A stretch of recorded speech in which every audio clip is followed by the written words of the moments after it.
Okay. Ito na yung pang 34 days na every other day cardio. Ano na yun? 20.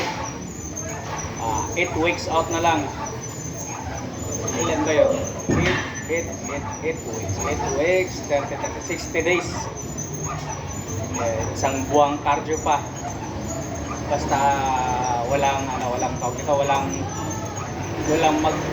magiging lakad. Isang buwang cardio pa simula ngayon. Kasi mahaba-habang cardio pa ito. Hindi lang ako tumapat sa sahod, pero kaya may kailangan lakad. 30 days na cardio pa. Pagka mabawasan man ng lakad, 20 plus talaga ito.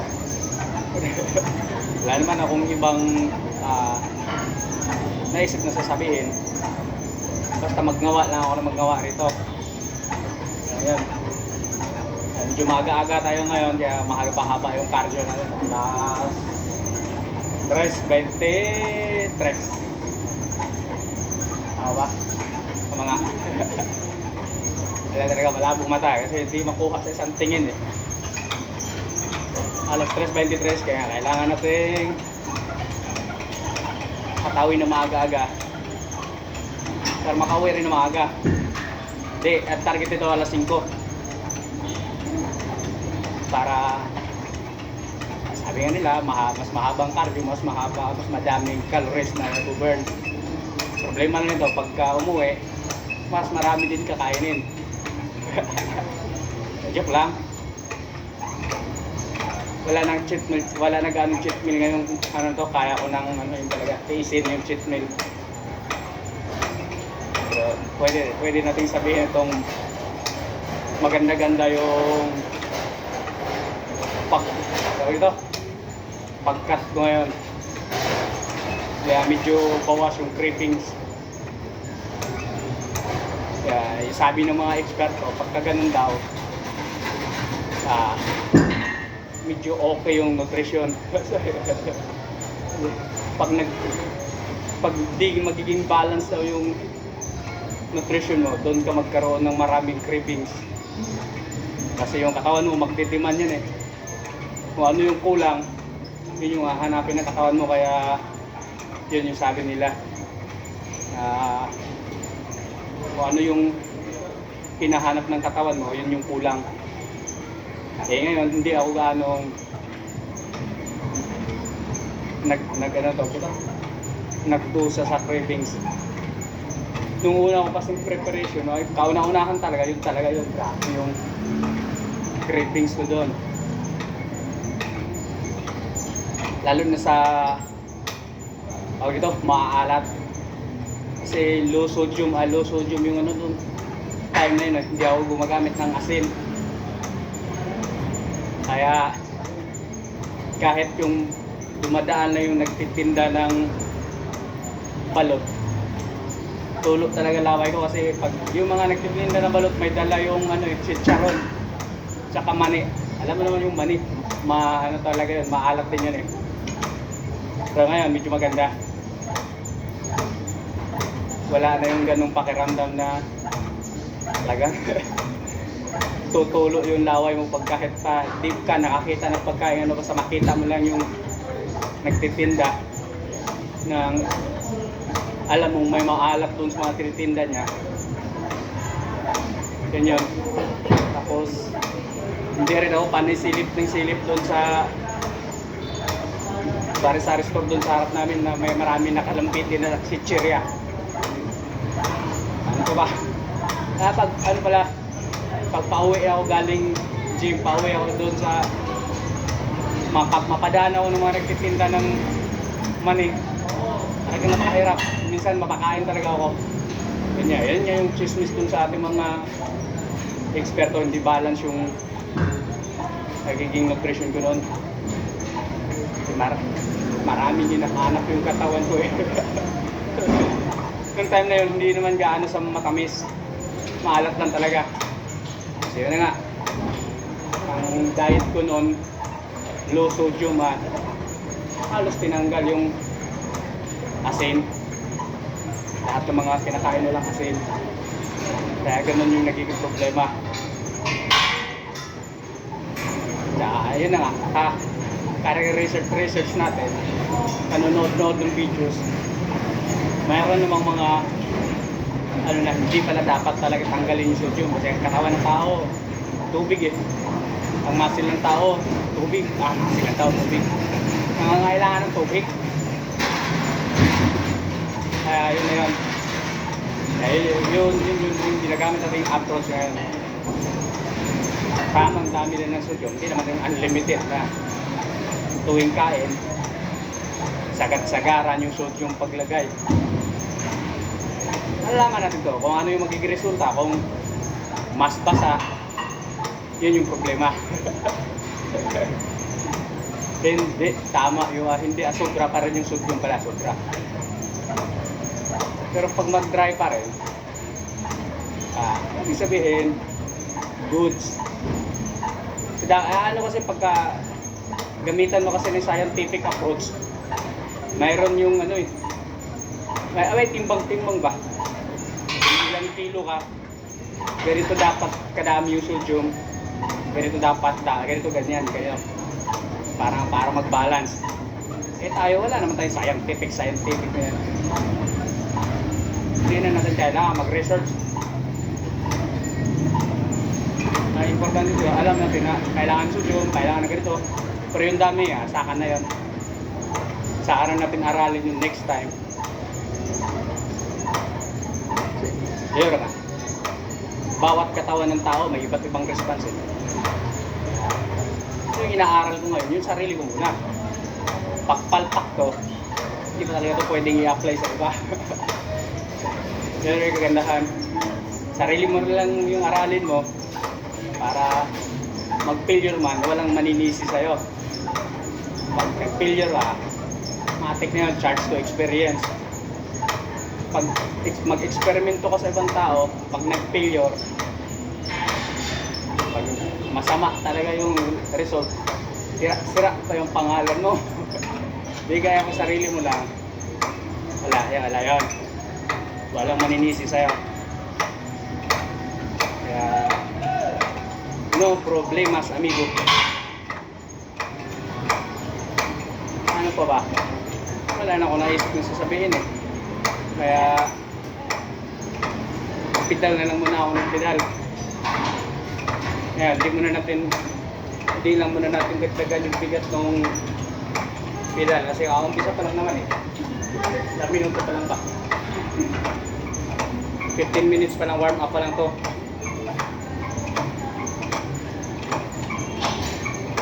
Saka na tayo magdagdag ng bigat pagka ano na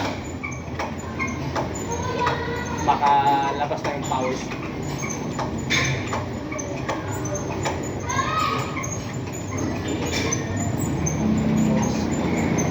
So, mga isang oras dito, lipat doon sa kabila.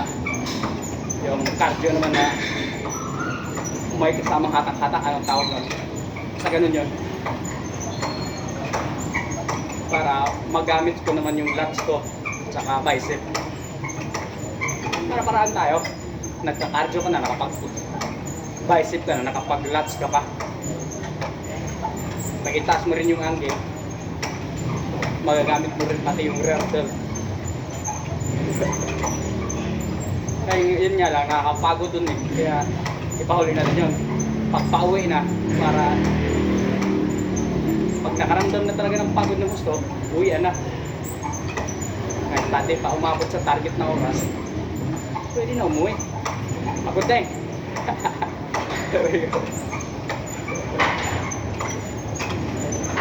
Pinapahuli ko lang talaga doon kasi ano yun, parang dahan-dahan na lang. Pang finishing lang, pang diin.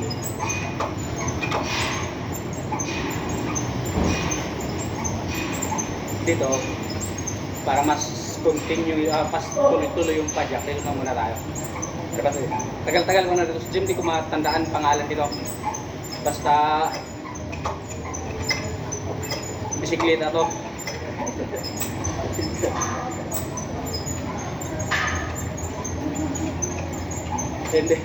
Hindi sapat yung pagbibisikleta lang papunta sa trabaho at saka pauwi. Kaya ano niyan, 30 minutes, 45 minutes. Pag medyo ba traffic, abot isang oras siguro. Pero pahinto-hinto naman. Kaya hindi siya hindi siya ganun katuloy-tuloy na tumataas yung heartbeat mo. At tumataas ba? Mami-maintain pala, maintain yung heartbeat.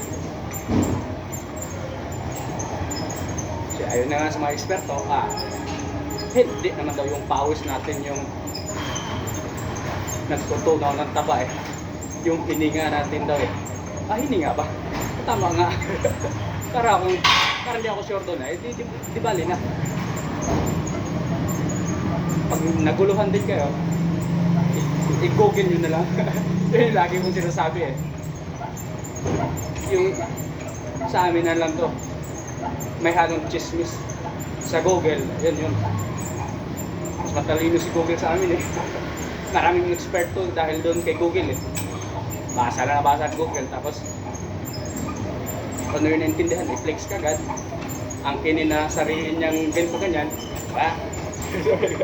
nanira pa talaga. Kahit yung mga veteranong mga coach, mga competitors, yun din yung napapansin Ang gagaling-galing magsalita sa social media, pag tignan mo yung katawan, hindi naman makikita yung resulta. Yun yung malaking problema ron. Nasaan na ba yung kaalaman na hindi naman pala kaya i-apply sa sariling katawan? Ano ba ang tawag doon? Knowledgeable pero walang application. Tama ba yung term ko? Kaya mo na yung terminologies. Basta ganun yun.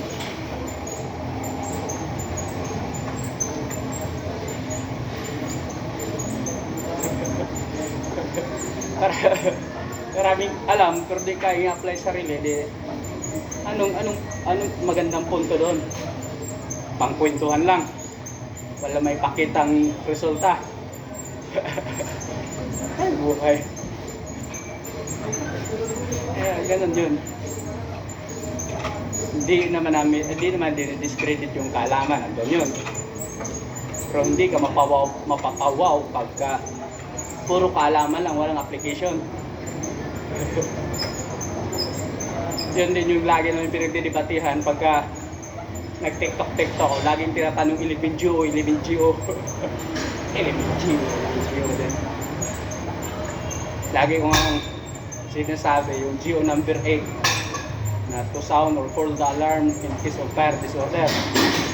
Kabisado mo yan. Pag nakakita ka na apoy, usok, nauna ka pang tumakbo, nasaan na yung saysay nung eksperto mo sa pagkabisado, na i-apply mo ba? Wala yun. Kahit di mo kabisado, basta alam mo i-apply, goods na yun sa akin. Kasi resulta naman yung anuhin natin. Hindi naman yung puro theory lang, puro kwento, walang kwenta.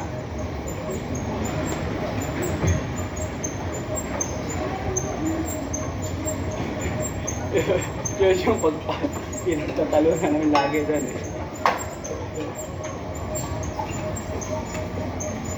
Walang kaibahan niya doon dito sa fitness, yung maraming kwento pero di mo makikita sa katawan yung mga kwento niya. Nasaan na ba yung expertise kung hindi ka i-apply nga sa katawan? Ganoon din sa trabaho. Masado mo lahat ng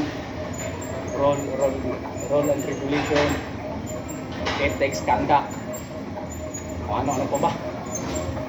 Kung palakura ka naman sa trabaho, wala rin. Useless din yung pagkabisado niya sa lahat-lahat. Hindi, magpalakal. I-apply. Yun na nga yung lagi kong, yun yung paninindigan ko ba?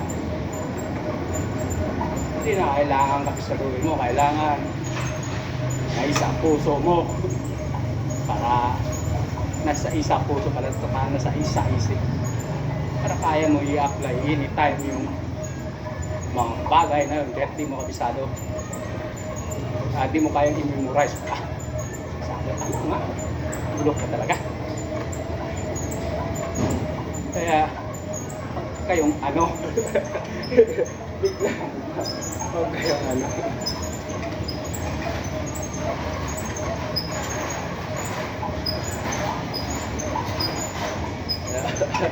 Bigla na magiging kupal eh. So malapit na talaga tong arms ko. Munti ka na kasi ako magiging masipag mag-arms ngayon eh. Buyo talaga kayo sa akin pagka maging masipag na ako mag-arms.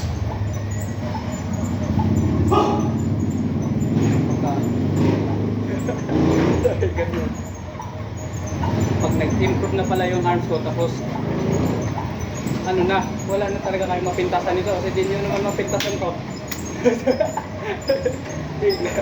bigla ano, naging mayabang. Hindi nyo masabing Johnny Bravo yan. Tapos gumanda pa yung arms ko, paano na? Ulo na lang yung lagi yung pintasan. Pintas ko yung pintas sa ulo ko. Eh, isipin mo yung mga Kastila, mga ano ba? Basta mga taga-western na tawag nun. Ba mga wala silang buhok.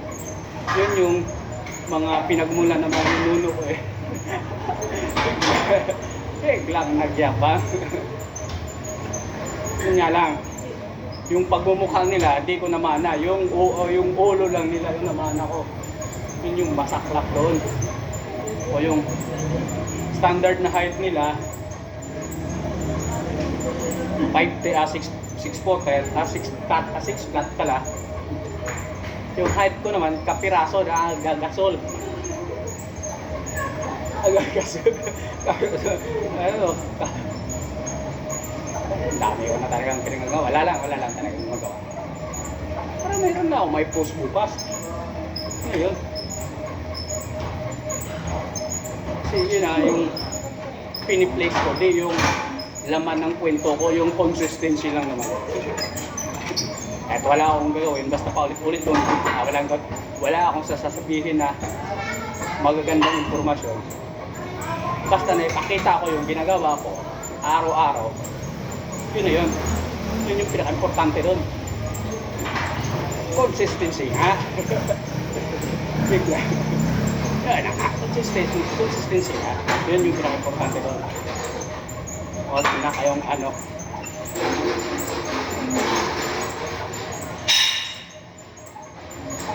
Ilang minuto pa? 2 minuto pa. Sagaran natin to 20 minutes para mahaba-haba. Kung lifestyle lang 20 minutes na cardio, pwede na to, uwi na. So lang, kailangan natin ng extra cardio. Kaya abutin ko yung dalawang oras kung kaya. Ay, hindi pala. Sa kalahati lang pala talaga dapat.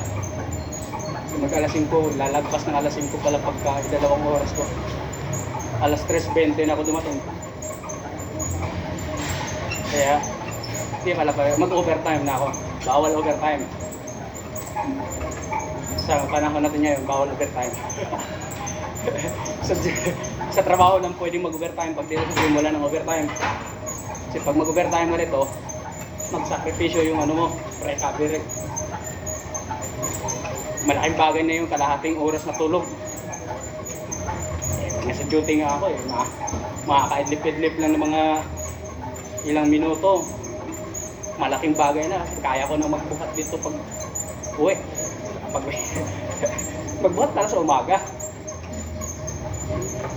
Hindi, ganun kabigat yung makakaya mo talaga sa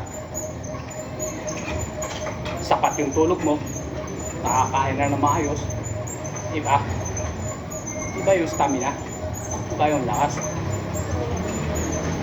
Hindi naman ako powerlifter, hindi ko nagkailangan yung ganong sobrang lakas. Ano lang, daanin na lang natin sa execution at saka technique.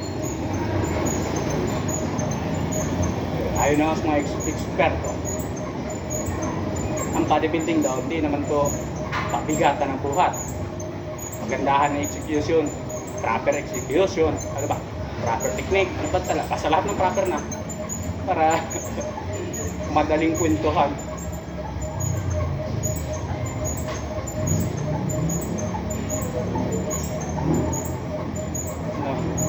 Wala na ako naisip. tama na yung video-video. Yun na yun. Pero tuloy-tuloy pa rin yung cardio kasi yun nga. Isang oras mahigit yung target. Ganun na yun. Isang oras mahigit pala. Hanggang alas 5 yung ano natin ngayon eh. Ay dito. Sa gantag natin to. Sige. Yan. Dito lang sa bola yung pagpapal-kupal sa legs eh. Yun nga. Ano na?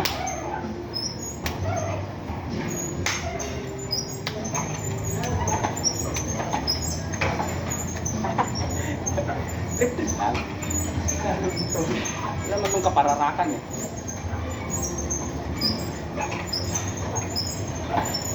Ano itong kalokohan ko?